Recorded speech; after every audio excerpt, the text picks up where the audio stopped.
Welcome back. We now shift gears to talk about the economy. We have joining us an economist, Professor Bongo Ade. Professor, thank you so much for coming on the program. Thank you very much. Thanks for having me. When it comes to the issue of the economy, sometimes you don't even know where to start. That's why we have people like you to make sense of the situation. The aspiration of the government, they are targeting to taper down inflation to get as low as 21%. We're already at 31. So how do we get back to 21 by the end of the year? The CBN governor will have to answer that. We're looking at food inflation hitting almost 40% now and all of that. So these are some of the things that we want to explore in terms of the diagnosis of the CBN governor, because if it's not properly diagnosed, the solution may not be appropriate. But before we ask you our first question, we have breaking news coming in that the director, Defense Media Operations, Major General Edward Buba, is calling on Nigerians, especially residents of Delta and adjoining states, to assist the military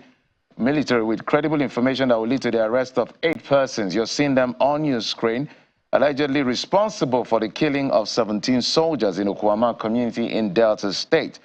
Addressing news conference on the activities of the troops in various theaters of operation, General Buba says the military remains determined to fish out the perpetrators of the heinous act in Delta State. General Buba also reaffirms that the military is committed to rescuing all kidnapped and abducted victims in Nigeria. So, pictures of 8 persons, 7 men and 1 woman, wanted by the military in connection, allegedly, we must add that line, to the killing of the soldiers. That's the breaking news just coming in from the DHQ, that's the Defense Headquarters in Nigeria. Well, let's come back to our conversation, Professor. So, he's focused largely on the issue of food inflation, which he says if it's tapered down, it's going to help a lot in all of this. So, I want your own diagnosis, perhaps. Do you agree with the CBN governor on the approach that is being taken in diagnosing this situation and the panacea that's been put forward? How far-reaching is it going to be? Yeah, very tough questions. Just as you pointed out when you started, this is a very tough time being an economist, because most of the things are so unpredictable. And then I think some of us have realized over a very long time now that Nigeria's economy seems to have tapered off the theoretical, assumptions. So when you still pursue policies based on textbook, theories, a lot of things, go missing. So I think, yes, I appreciate and I commend the deliberate effort of the CBN to rein down inflation. But we have to look at some fundamental, things, and then to also diagnose, I like that word, where the inflation, push is coming from.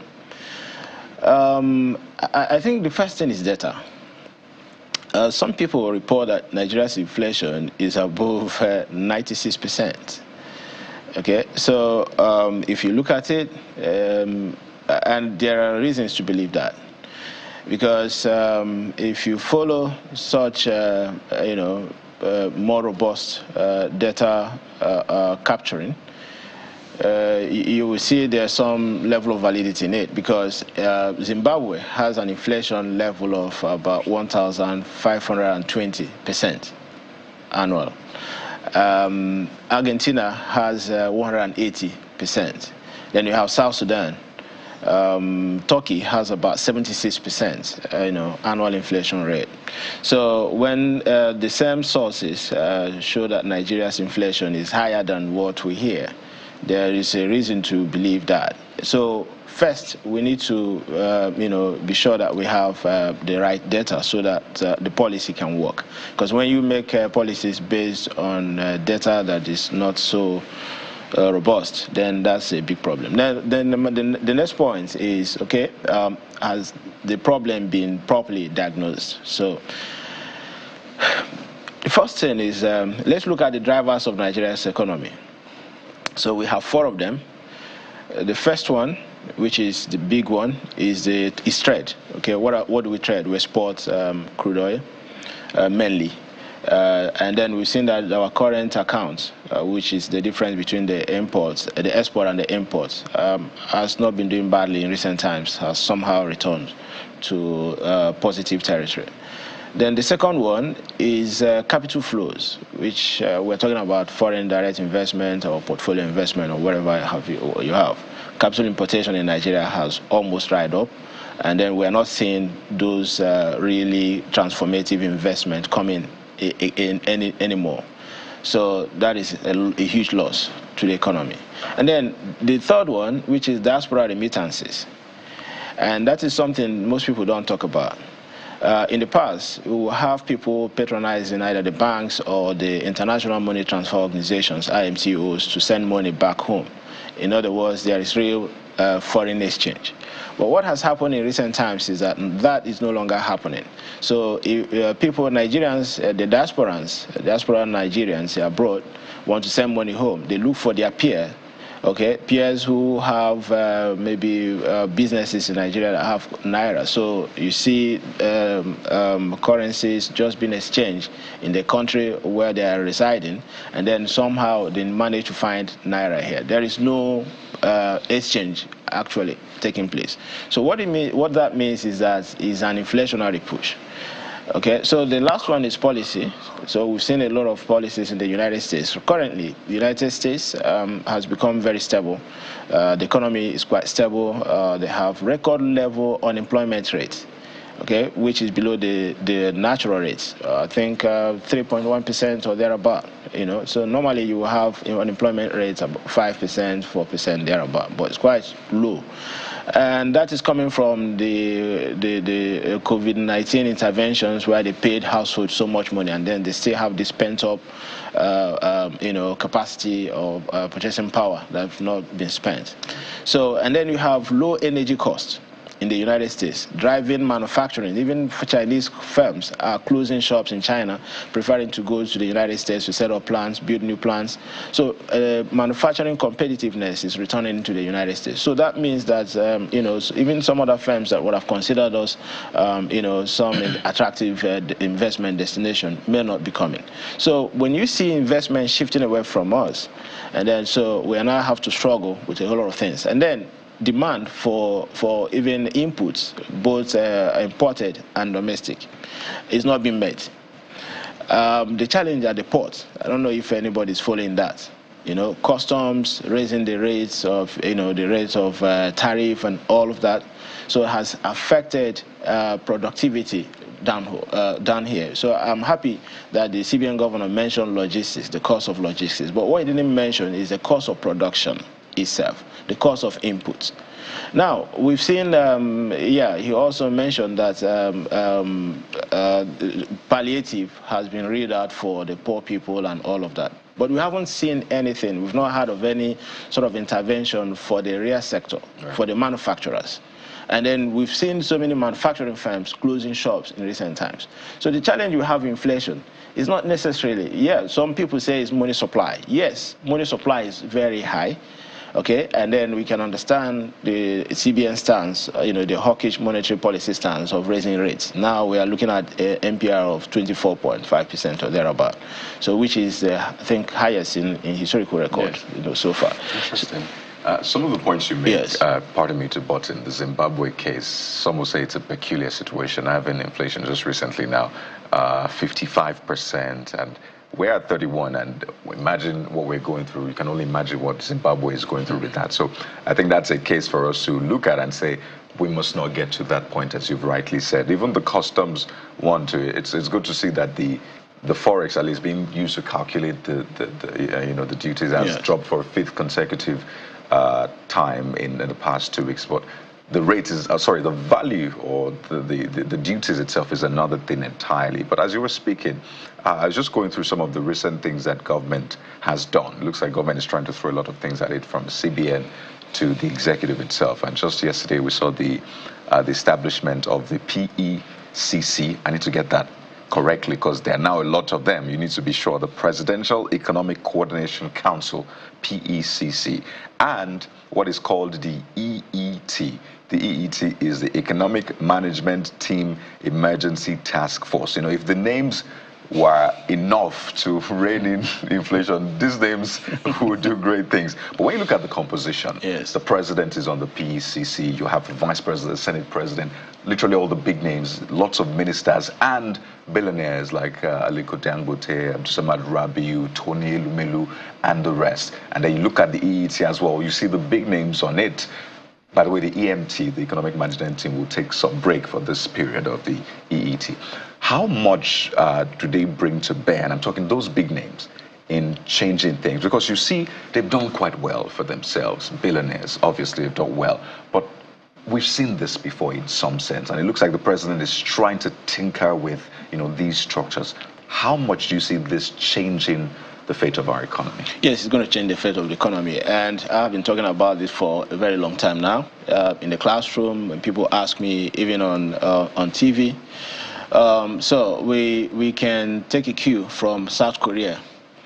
South Korea, had a rampaging inflation in 2022.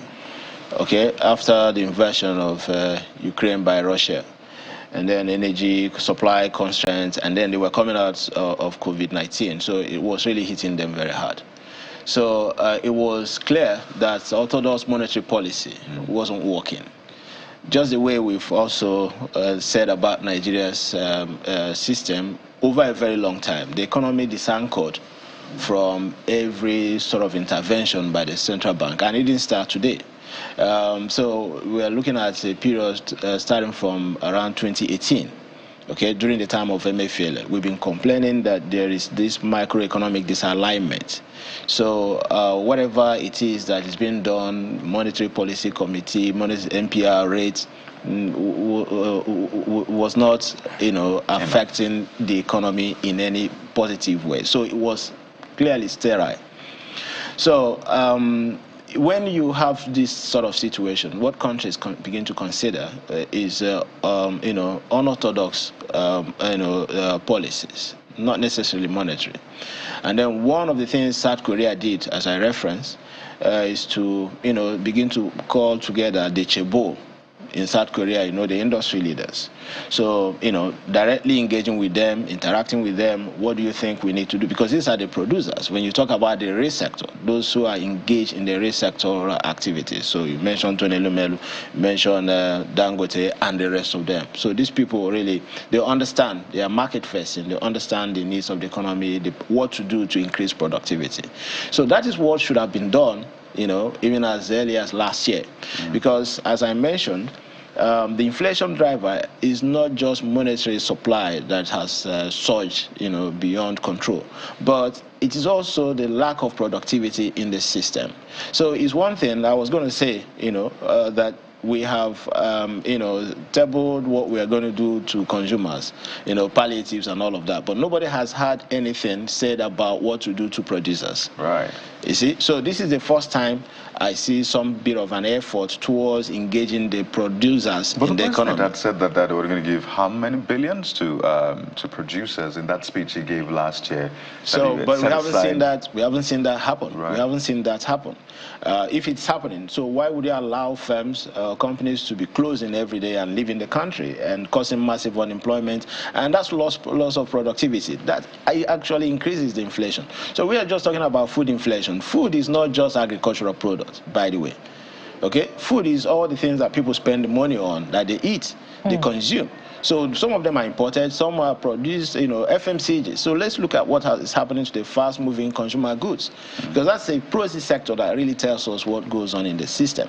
So many of them today are suffering, okay, closing shops, going bankrupt, closing operations. So we need to begin to look at how to resuscitate that critical sector.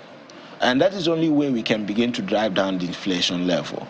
So this is the, this team, the constitution of this team, whatever it is called, I think is a step in the right direction. And also, sometimes also when you have money, I'm happy that they're beginning to rein in the exchange rates. We recommended last year that perhaps the approach to handling this would be to maybe move away from the CBN system a little bit, just as they've kind of put a temporary moratorium on the economic management scheme. Right. So perhaps that could have happened, and then set up something like a currency board. Okay, so a currency board could have helped, in arresting this. I know that after the Second World War and all of that, when countries got independence, nobody talks about currency boards. But some countries like Hong Kong have used it effectively, even though they were hurt during the Asian financial crisis in 1997. And then we have Singapore and some other countries using the currency board. So what it means is that they really have to peg every one of their currency they print to the dollar at whatever rate, and then they maintain it.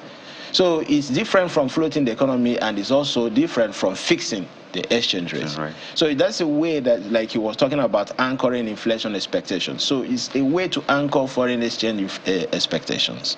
So these are some of the things I think should have been done, but well, they are coming now. Let's see that there is real intention to get things moving. Well, speaking of things that are being done prior to the establishment of the council, you said quite a number of things in your initial commentary. First would be that there's a disalignment between fiscal and monetary policy, and also that, well, I'm losing my train of thought here, but let's start with the diagnosis, which was, well, the first few things that you addressed. If the CBN governor acknowledges, that food inflation is being driven by security challenges, so why then would the response to inflation, the need to drive down inflation, be an increase in the interest rate? Interest rates. Very, very interesting take there. Yeah, so very incisive. If we go by logic, that means the CBN is taking the wrong approach, so backing the wrong tree, right? So that's exactly what it is. So food inflation, as he admitted, is caused by logistics. I mean, we have security issues, insecurity. But I don't think that is the only thing about food inflation. I've mentioned that many firms are no longer producing because of the rising cost of inputs. Okay, the rising cost of inputs. So, is that the right approach? Monetary policy, okay, monetary policy rates is not working. Let's face that. So what can happen where we are right now is if they continue to push up the rates, inflation situation will continue to worsen. I understand they want to rein in the surging money supply. But again, like you rightly pointed out, have we diagnosed the source, the causative factor to the rising monetary supply? I've given you one, which is the illicit diaspora remittances, okay, that do not pass through the official channel. So we are losing. So the huge foreign exchange loss there is significant enough to cause inflation. So that needs to be also addressed. And then the proper way to address that, because I was looking at, on the list, yeah, to see if there are some diaspora elements there. Right. But I'm not sure that I saw anybody in the diaspora. The diaspora, Nigeria, today, is a very important economic driver. Let us realize that. Even when we're talking about investment, Nigeria's diaspora population could be a veritable source of foreign direct investment in the nation. This is a fact. So, are there, concerted efforts to engage with them? Right, so this is not a manner of the way the diaspora, I don't know which agency, has been dealing with things, and that seems to push people back also a little bit. I'm looking at a situation where, just as they've set up this committee locally, there is also another committee that begins to engage with diasporans. That has to go with moral suasion, to get them to begin to redirect their transactions, their remittances through the official channels rather than the illicit ones that do not really make it back home.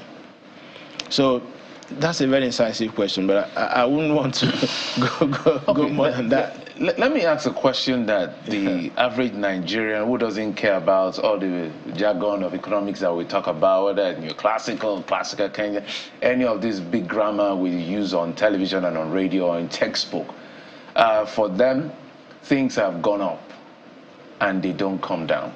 That is their own economics. And what they want to see is that prices start going down significantly. The question always on people's mind, not just regular question, is what really is stability? Does stability means prices will go back to normal as it was before, or wages will meet up with prices? What exactly is stability for the, just explain beyond the textbook so that people can begin to understand what we are in. There are two policies that brought us here: removal of fuel subsidy, floating of the exchange rate, and we're here. Some people are saying, should we start rethinking that policy? There are so many things going on. What's stability? So stability is about expectation. Okay, so that's what you expect the price to be from the last time you were in the market. It will still remain the same. Even if it changes, it won't change at a rate that hurts you. So that's stability. So we're talking about rates versus levels here. So the level is not important. What is important is the rate of change. So you can be at a high level and stays there. So each time you know, okay, so because your expectation will somehow be anchored on where at the level. So when you go to the market, you don't expect it to change very much. So that helps you. It helps your planning. So you can also predict the other economic indicators. So that's what stability is. Now, can we ever get to that to the level we were before the removal of the fuel subsidy? Not at all. Okay, but it's possible for us to get there if, for instance, we begin to have some more competition in the say the downstream petroleum marketing. More refineries come on stream, and then that competition begins to drive down price. But that is not something that's going to happen in the short or medium term. I don't know how long that will take. So we move from how much was it? 160. No, how much was fuel before the removal of subsidy? Less than 200. Less than 200. Now to 600, 500, 600, right? So, and this is a critical input to production, to consumption, to everything.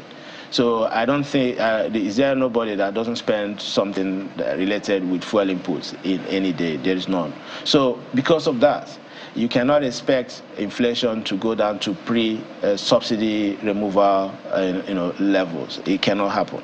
So, but what is important to the consumer and the economy is that there is predictability, that each time you go. Now, the problem is if you go to the market, in fact, prices change like day to day. Some supermarkets no longer put price tags. I found that out yesterday, and which is very inconveniencing. So because of the rate of, in economics theory, you don't like economics textbook theories, but sometimes you talk about one of the consequences of inflation as the shoe leather cost of inflation or something like that. So I can see that the cost of menus, that you have to be changing menus every time. I thought that it was insignificant, but now I understand. So think of a supermarket that has to be changing prices every day. So the cost, the burden on the workers and all of that. So what they've decided is to remove it and then put price scanners. So if you pick a product, you have to go somewhere and scan it and come, and that creates a lot of inconvenience, and that will also lead to loss of sales for them because people may not be able, want to go through all of those things. So the cost of inflation is high, but what is important is that there is predictability. So you are sure that the last time you went to market, the price is at this level. If you're going back, it won't change pretty much. So I think that's just the way to deal with that. Wage is not, because I asked two-pronged question. What happens to wage? Because wage remains the same. Whether these prices become eventually... Yeah, so there's always an adjustment. We have to talk about wage adjustments. In other parts of the world, there is what we call COLA, cost of living adjustments. Okay, so inflation, is measured. The cost of living is measured CPI, and then it uses what do you call it now? So there is some adjustment level for every wage. So each year, firms decide based on inflation in order to make sure that workers do not lose purchasing power of their money. Right. You know, so they adjust it upwards by the rate of inflation. But here, of course, it's not possible. But it's possible that in the medium to long term, there will be that adjustment gradually.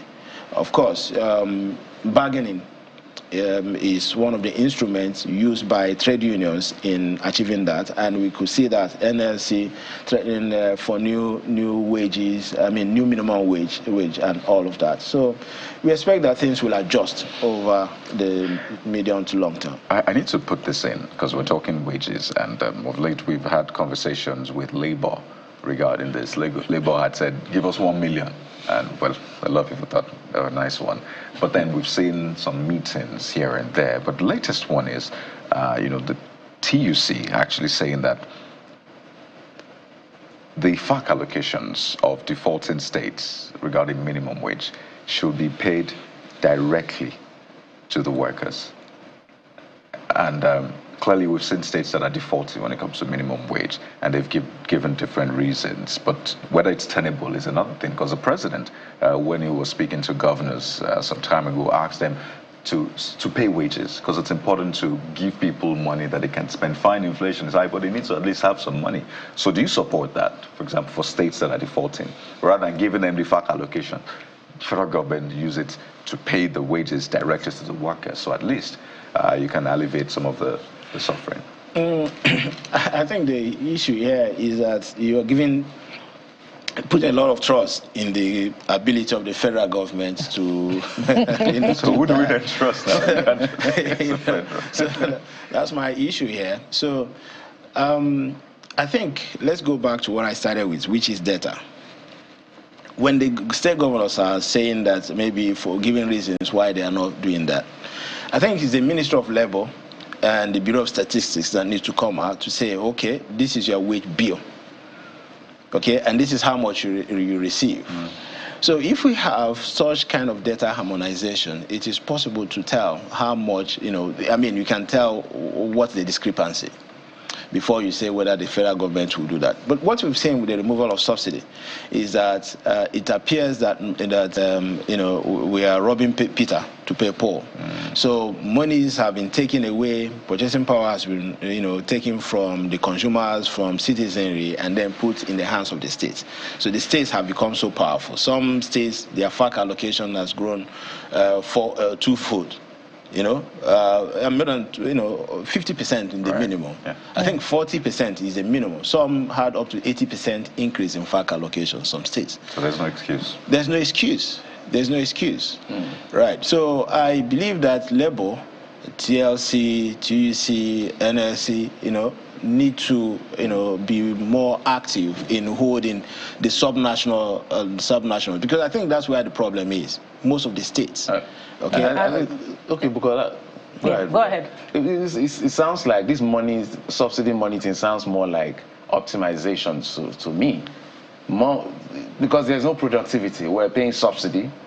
We now got the money out of subsidy, and we're now giving it to government to use and run. It's not as if there's some productivity, just that let's spend less. I don't know. You're the economist, you're the expert, but I'm just needed to throw that thought in. Yeah, so which is another very important point that you're raising.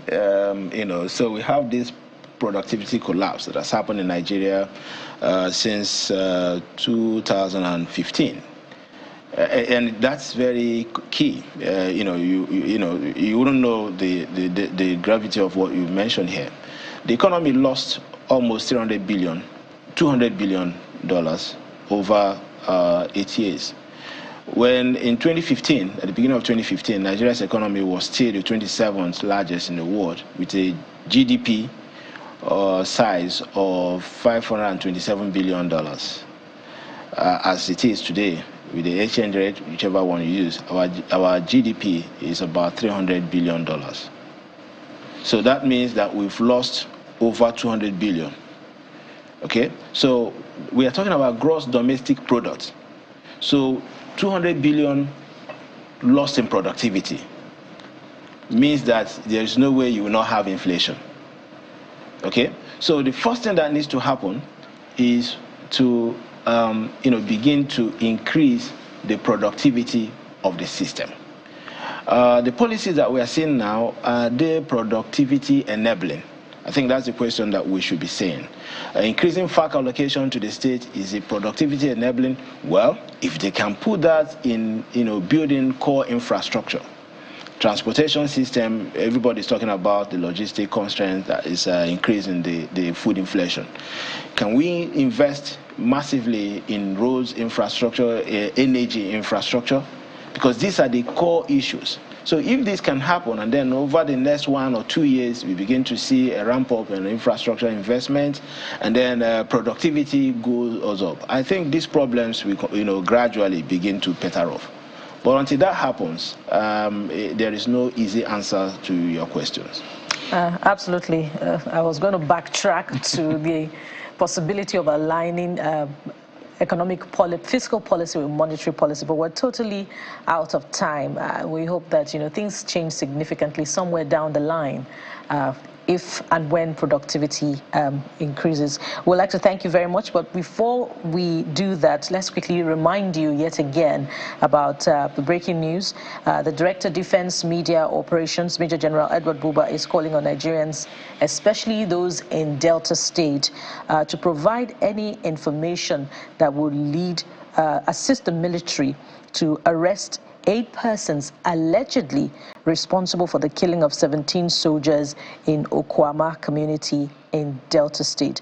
Major General Buba says the military remains determined to fish out the perpetrators of the heinous act in Delta State. And there you see the pictures of those allegedly involved in the killing of 17 soldiers who were interred just yesterday.